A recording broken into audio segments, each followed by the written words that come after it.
the camp of Alan Peter Cayetano won dahil napakinggan po ang 18 ex-soldiers. Kasi ayaw nila ng Marines, ex-soldiers, ayaw rin ng ex-soldiers, gusto naman nila ngayon kargador or basurero. But nevertheless, they have testified. No? They should have tried their best to cross-examine and talk to them sana nakialam. See, without these testimonies or yung nailahad, yung statement ng mga 18 Marines, hindi natin alam eh, we are all in limbo. Gusto po na talaga natin makinig. Yan lang naman talaga ang pinaglalaban. And in this particular situation, we already won. Now, as to the issue of the statement of the IBP, tapos meron daw, allegedly, merong conflict of interest yung isa doon sa IBP head, no? And at the same time, automatic agad ang President recognizing the new, allegedly the new Senate majority. These are all parang, nakikita ko parang it's a sort of conspiracy. It is an action by, parang talagang may hawak nito is ang Malacanang. In fact, I agree with the statement of Senator Peter Aleton Cayetano. It is the Senate of the Malacanang. Itong sila Gatchalian camp. Ano pong basa po ninyo dito sa ginawa po na dyan po sa Senado ngayon? Yes, Admar. Kasi ang IBP kasi, yung organization namin, for which kami po mga about 78,000 lawyers plus, no? Under kami sa IBP. And ang IBP kasi, it's non-partisan yan siya. Hindi talaga yan siya dapat makialam sa mga ganitong bagay. No? Now, although, pwede po ito magsalita, no? Yung mga constitutional issues, legal issues, but dapat sana, sa situation na ito, medyo dapat sila ng konting, nag-atras muna sila because it created more a division, no? Public confusion. Kasi nga, both camps are saying na hindi nga pwede, yung isa hindi pwede ang 22 na ibaba sa 22, ang camp naman ni Alan Peter Cayetano, is that it's 24 pa rin, no? Which I support, no? Kasi binaso po natin soon sa mga analysis. In fact, ang GMC law headed by Dean Torion, for which I also agreed, nagawa rin nga kami ng manifesto na indeed hindi nga applicable. So sana po yung personal opinion, no, ng mga national, hindi dapat sila nag-create ng statement. Gumawa naman sana sila ng personal opinion nila as in their own personal capacity. Kaya nga marami poong pumalag, no, at magsabi ay disagree yun. Hindi talaga dapat yung ginawa. And besides, yung mga governors po ng kanya-kanyang lugar, hindi man lang po tinanong ang chapter presidents. No? Maselan po kasi na issue na magawa ka ng ganyang statement na nakakapag-confuse sa publiko. Ang gulo-gulo na nga. Hindi naman nakatulong, no? Sana ako ang restraint sinabi nila, antayin na lang ang Supreme Court pag mag-decide kung ano ba talaga mas pabuting ganon, no? Nangyari ngayon is that it appears, although yun ang statement ng ilan, ng governors, ginamit kasi as ang logo ng IBP as an official statement. Hindi po dapat yun. Kasi hindi naman boses ng lahat yun. Hindi po boses lahat ng abogado yun. At asayad, nagkaroon hinoon ito ng confusion. Ginamit tuloy, first lang yun. Hindi po yun voice po ng lahat ng abogado sa Pilipinas. Opo, nabanggit mo na ginamit na, nagsalita ng IBP, pero una sa mga kiniklaim niya na kumbaga ginawa niyang parang naging backup niya, nagpapatunay na tama yung ginawa nila is ito nga pong Malacanang, ganun din po yung House of Representatives. Pero para po sa kaalaman ng lahat po, no, attorney, ano ba ang sinasabi lalo na doon sa laging kino-quote itong Avellino versus Yes. Cuenco? Tama? No? Yes, Avellino versus Cuenco. Oo, Avellino versus Cuenco. Ano ba ang tamang interpretasyon dito sa pag-aaral niyo po? Considering ito ay naganap 1949 ata, based sa 1935 Constitution po, attorney. Opo, yung kasi pangyayari na yan, I tried to analyze it and I found the difference between 1935, 1973 at 1987 Constitution. So I will just base it between 1935 and 1987 Constitution. Kasi sa 1935 Constitution, nakalagay doon at they shall elect the Senate President. No? Period. Yun lang po sabi ng 1935 Constitution. Pagdating po sa 1987 Constitution, ang nakalagay po doon, they shall elect the Senate President, the majority of all the members of the Senate. Sabihin po, 13 talaga. So, in that sense, yung Avellino versus Cuenco kasi, hindi pa talaga yun siya unanimous decision ng ANBAC, ng gulo, is that it was decided during the time na 1935, no? And ang sitwasyon noon, medyo rin magulo, no? And, well, it is a Supreme Court decision. It cannot be applied here today because nga, bago na po yung ating 1987 Constitution, meron na po nakalagay dyan na all members of the Senate, no? And besides, at the same time, yun pong ating Supreme Court na yung issue naman ng political question doctrine na dapat hindi daw mag-interfere. There is one dean who said na hindi daw dapat mag-interfere ang Supreme Court. Hindi daw pwede kasi broader na po yung powers ng Supreme Court ngayon to entertain and decide on this rather a constitutional issue na very, very sensitive. No? Talaga. For which, what's happened ngayon? Nagkaroon ng emphasis in the sense na 12-12. No? Wala pa mang lumipat na isa. Allegedly may isa daw. But what I'm trying to say is nagkakaroon tuloy ng gulo. Ang point yan kasi is that ang lowering lang naman ng lowering lang po ng 24-22. Pero tingnan mo, you look at the bigger picture. Kasi ang problema nila, they focus on that only. But looking at the circumstances right now, is that from the filing of cases and the administration's involvement, no, nag-dip sila ng fingers dito. Ang prosecution is ang lower house is under the, sabi nga ni Alan Peter Cayetano, is HOR ng Malacanang. They are all in this particular situation in preventing the testimony of the 18 Marines. Yun lang naman talaga ang issue doon kasi hindi nga pinapatawag. Kaya nga si Senator Bato de la Rosa, he made this sacrifice, no, risking his life and safety just to get the 13 para po talaga mabuksan ulit ang ma-open ang mga committees at makapag-open ang Senate Blue Ribbon Committee. At nangyari nga po, no. And I said now everything has been done. On that particular battle, no, the camp of Alan Peter Cayetano won dahil napakinggan po ang 18 ex-soldiers. Kasi ayaw nila ng Marines, ex-soldiers, ayaw rin ng ex-soldiers, gusto naman nila ngayon kargador or basurero. But nevertheless, they have testified. No? They should have tried their best to cross-examine and talk to them sana, nakialam. Without these testimonies or yung nailahad, yung statement ng mga 18 Marines, hindi natin alam we are all in limbo. Gusto po na talaga natin makinig. Yan lang naman talaga ang pinaglalaban. And in this particular situation, we already won. Now, as to the issue of the statement of the IBP, tapos meron daw allegedly merong conflict of interest yung isa doon sa IDP head, no? And at the same time, automatic agad ang president recognizing the new, allegedly the new Senate majority. These are all parang nakikita ko, parang it's a sort of conspiracy. It is an action by, parang talagang may hawak nito is ang Malacanang. In fact, I agree with the statement of Senator Peter Alderton Cayetano. It is the Senate of the Malacanang. Gatsalya ng camp. Opo. Isa rin ngayon sa sentro ng debate ay ito daw pong coercive power, jurisdiction na beyond na raw. Kapag ikaw ba ay nakakulong o di kaya ay nagtatago, beyond na ba yan? Kaya isasubtract na lang, aalisin na lang yan doon sa equation kasi ito lang yung pwede. Ano ba ang patakaran po dyan, attorney?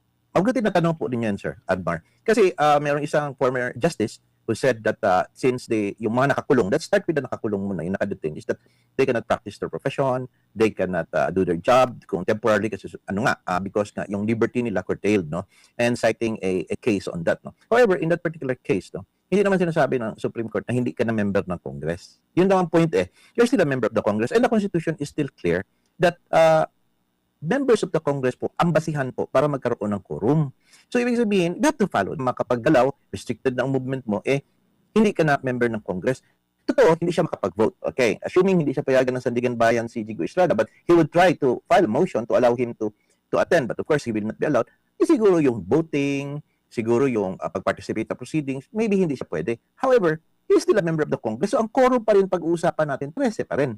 Now, with respect po kay Senator Bato de la Rosa, he is still here in the Philippines. Dapat sana, yung effort naman sana, pinadalhan po ng siya ng subpoena or subpoena notice na meron pong proceedings. Now, kung hindi po siya magboto, di forfeited yung pagboto niya. But he still remains as a member of Congress, Senate, and therefore, counted pa rin siya. So, ibig sabihin po, 34 pa rin ang basis, which is ang majority or ang quorum niyan is 13. Ganun lang po ka-basic po, Sir Admar, no? Pag-identify ng solution on this rather peculiar situation that we are having right now.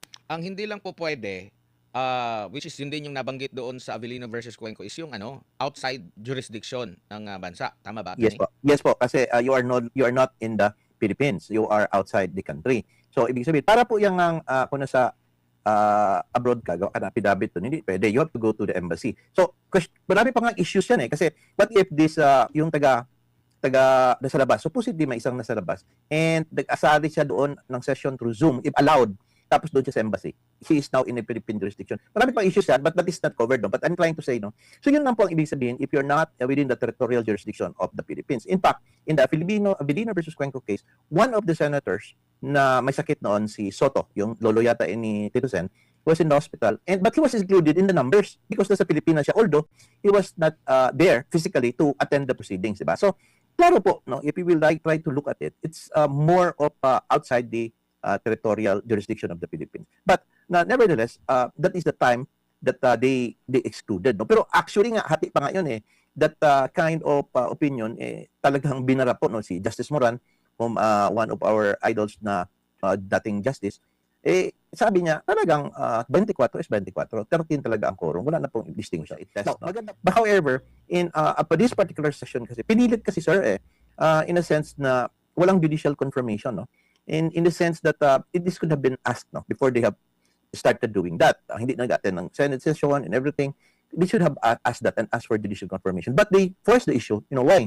Because they really wanted to get the committees back, and especially the Senate Blue Ribbon Committee. Yun lang po pinag-aawayan dyan. Kaya nga, always I said in my interviews and in my post that the battle on this particular area wherein napakinggan na po natin yung 18 Marines, yun na po yun. Nanalo po tayo in this particular battle, no? Ang camp ni Alan Peter Cayetano. Although sabi nga natin, mapapalitan siya kay may lilipat, it doesn't matter anymore. Because nga, temporary lang naman talaga ang expected nila na mangyayari, no? So, having said that, the issue of tama po kayo yung nasa outside the country, that is the basis where the Supreme Court could have agreed na i-lower down natin. Pero I think with the present situation in the 1987 Constitution, I think that would no longer matter because klaro po sa 1987, 24 po members ng Congress ang bilang para magkaroon ng determination for a quorum which is 13. Isa rin sa ginagamit nila, attorney, ay yung nangyari daw noong Drilon. May 5, 2015 kung saan nakakuha sila ng quorum na 12 out of 17 na available na mga senator, habang meron namang at least 7 na kinonsideran nila na beyond the jurisdiction sa Senado, which is kung di ako nagkakamali parang meron lang atang 4 ata doon na nasa abroad. Yes, sir. Attorney. Oh, yes, sir. Ang difference po naman noong Drilon decision was that, remember nandoon po yung mga minority noon. Ang grupo ni, nandoon ang Senate Minority Leader if I'm not mistaken, present doon. There was this minority leader. At saka meron pong mga minority block doon and there were no objections made. So, ibig sabihin po, natuloy po yun. So, as long as there will be no objections on this particular situation, they could lower it down. No? At second, ang nabasa ko po doon sa journal na yun is that ang ginawa nila yung ordinary business lang, proceedings. Wala naman talagang basically na pagpapalit. Talagang yung resolutions, ano yung pinag-approve nila, yung mga batas, pinagpapasan nila. So, it's a day-to-day business. No? So, it's different talaga ang situation noong 2015. And besides, the minorities nga ay nandoon. And they did not submit any objections to the lowering down in order to constitute this what we call quorum. So, ibig sabihin, gusto talaga na tatakbo po yung proseso at saka yung business sa Senado. So, it's totally different po. It's totally different. Yung ang nakikita niyo po ba rito ay yung pag-i-elect lang po ba ng pro tempore ang illegal at hindi yung pagbabakante ng posisyon? I think everything is illegal, no? Including sa pro tempore, pati sa pagbakante. Kasi nga, they were not able to get the quorum. They should have 13. And wala po, no? So, everything po, no?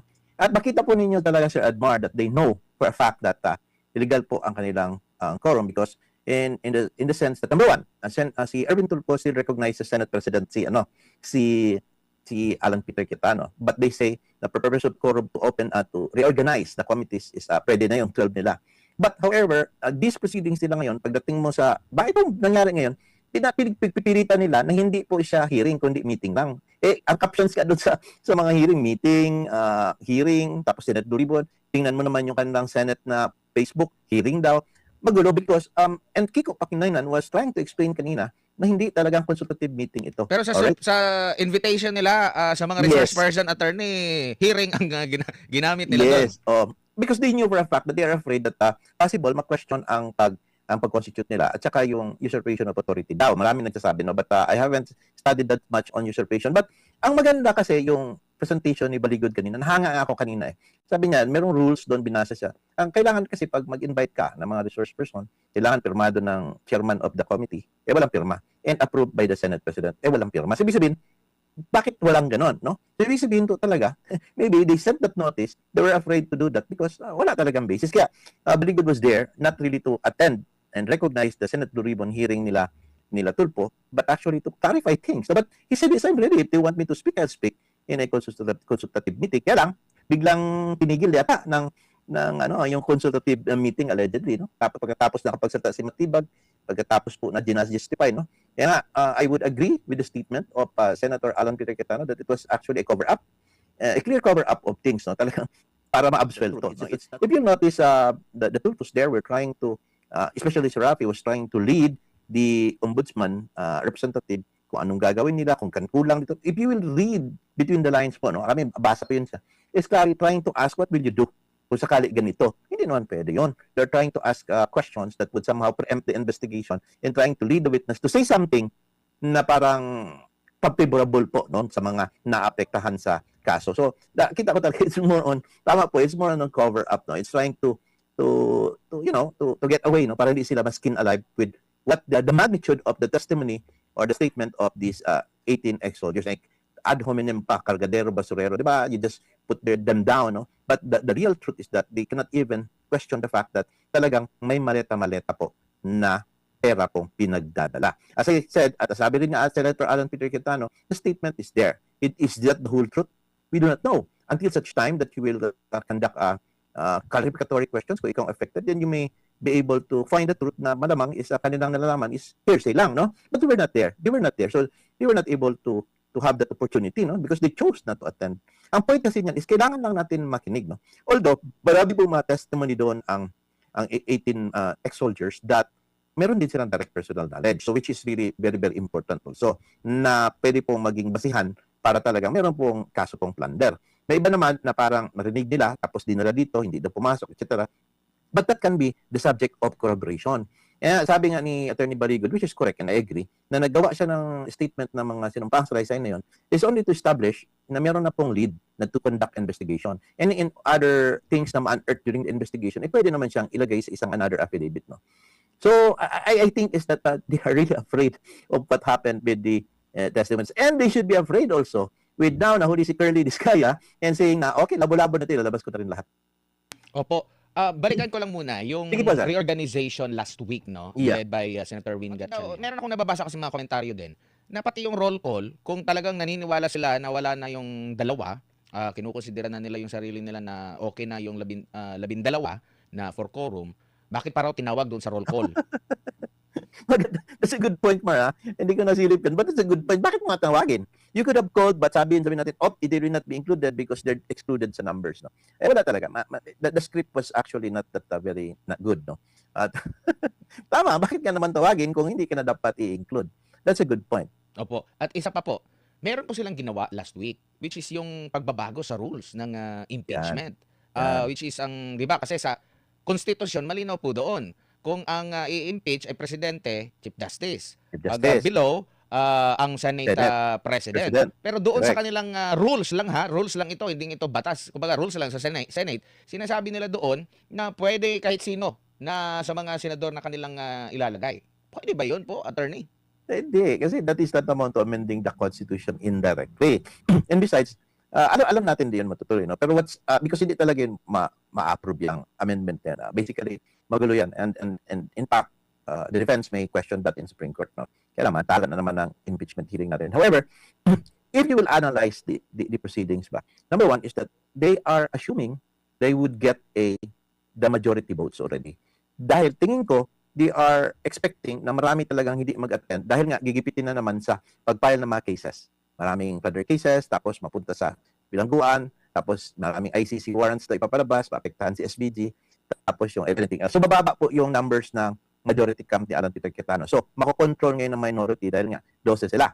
So, I think they're anticipating that they will have that. And meaning to say, if they're anticipating that, yeah, in the works na pala yung plan na gano'n, no? But nevertheless, hindi po papasa yun kasi it is invalid, no, under the 1987 Constitution. Aside from the fact that wala silang quorum na 13. And second is that talagang it was some sort of indirect amendment of the Constitution. The Constitution says ganyan. You do not change the Constitution by a simple amendment to the rules of Congress, rules on the impeachment proceedings po. Siguro nababala sila, Mar, because they wanted somebody to preside the proceedings na abogado. Tapos siguro gusto na mag-preside yung abogado sa kanilang side. No? I don't know. Dalawa sila. Kadla, di ba? Si Cheese at saka si Kiko Pangilinan. So, that's it. But nevertheless, hindi po yun mag-hold ng water. Lahat po ng actions nila, starting ng pag-declare nila, pag-tempore, and everything po, hanggang ngayong araw na to, these are all, if yung araw na to considered as a hearing ng Blue Ribbon, these are all bogus po, illegal po ito. So, and it has no basis, no authority. It is ultra vires. Opo. So, kumbaga, attorney, kahit mismo sila sa kanilang mga gawin, alam nila na mali yung kanilang ginagawa. Alam nila.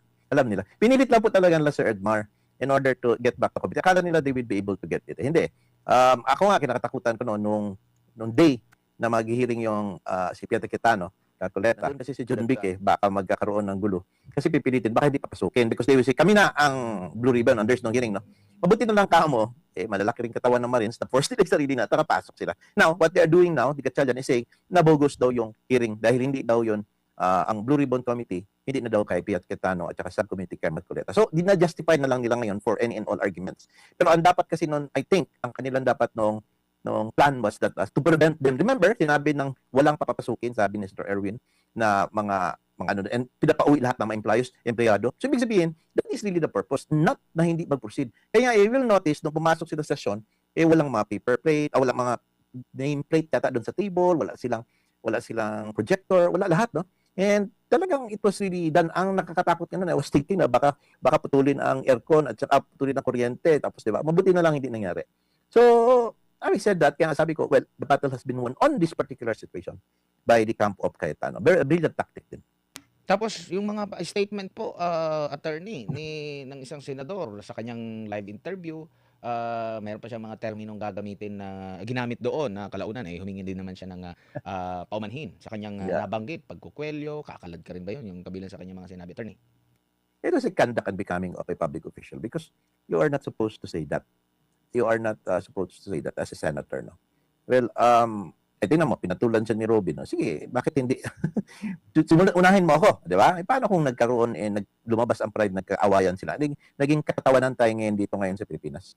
So, ibig sabihin, sayang ba? Hindi dapat magkaroon ng statements na magkaroon. Anong galit mo? Dahil nga sa senador ka, dapat you keep it, ang composure mo nandyan pa rin. And you deal it only with within the legal means, not below the belt, no? Yung mga statements mo, be careful because people are watching. People are recording even your statements. Alam mo, after 2 to 3 years, i-replay pa rin yan siya. So, ibig sabihin na, that's how it works, no? Siguro, ang kulang siguro yung konting, parang, dapat may moral ascendancy na tao na mag-a-advise sa kanila, no? To be careful in saying what you should not say as as a senator of the Philippines. Attorney, Attorney, nag-file po ng kaso, ang si Senador Erwin Tulfo, kaya kasing Erwin Tulfo, laban dito sa ilang Marines. Nakasaad dito, meron tayong kopya ng kanyang affidavit. At ito ay yung factual background niya, minention niya dito yung last June 4 na pagdinig dan po sa Senado. Meron ba silang immunity kung ano yung nagsasabi doon yung mga research person na kung meron silang mga attorney? Yes, I believe so. Because as I said, first is that a technique na ganyan, ano po yan, lumang diskarte na po namin yan sa kami mga abogado. Yan yung tawag namin na the best defense is offense. No? So, unahan mo ng file para to show to the people na galit ka, na hindi totoo yung ginagawa mo, etc. But accusing someone of an offense is different from proving it in court. No? If that will win, if he will win or not. No? Second is that meron po silang parliamentary immunity noon. Because, take a look, Admar, sino ba ang last touch na may legality talaga, na may semblance of authority talaga? Ang camp ni Alan Peter Cayetano. Dahil ako line 13 nung dumating si Bato de la Rosa. Klaro tayo yan. There's no question. Hindi yan tinatanong. Now, ngayon, kiniklaim nila na sila na ngayon ang bagong majority by declaring the quorum of 12 of 22. Diba? So, ibig sabihin, they are now asserting authority over this Senate. They are now the new Senate majority. And lahat ng mga committees, kanya na daw, kay Tulfo na, etc. Now, klaro po, he who asserts authority over a questionable manner or means on how he attained it should seek judicial confirmation. Hindi nga si Alan Peter Cayetano ang dapat magtanong through quo warranto. Because in the first place, basta sila is yung totoo legit sila na authority. Sila yung nagki-claim using the 22 di 22 quorum 22 basis ng senators, sila po ang mag-a-assert yan. Kaya nga, if they will shortcut na naman by saying yung kanyang paggawa ng 22 pag-quorum ng 12. So, how could you, it would be considered, kung dumating po sa court, it might be considered as a prejudicial question that would suspend the criminal action. Kunyari, dumating sa Supreme Court ang issue na yan. Gagawin ng abogado ni Attorney Baligo sa Your Honor, we move to suspend the proceedings on the ground of prejudicial question. The determination of which before the Supreme Court right now is dependent on the outcome of this case because if the Supreme Court says is valid po, invalid yung kanila, then therefore, covered ang parliamentary immunity nitong Marines. Second, the element of good faith and performance in the public performance of their function. No? Kasi at that time, it would be clearly assumed that the camp of Alan Peter Cayetano acted in good faith and in the performance of their duties. Kasi nga, legitimate authority sila eh. Tapos sinisira ng isang grupo claiming new authority based on a flawed manner of getting it and in violation of the Constitution. So, between the two, sino ang paniwalaan mo? Hindi, ang public hati. Sinong dapat umakyat sa Supreme Court para tanungin kung sinong tama? Ito po nag-assert. Kasi sila po yung kumukuha ng power. They're the ones getting the power.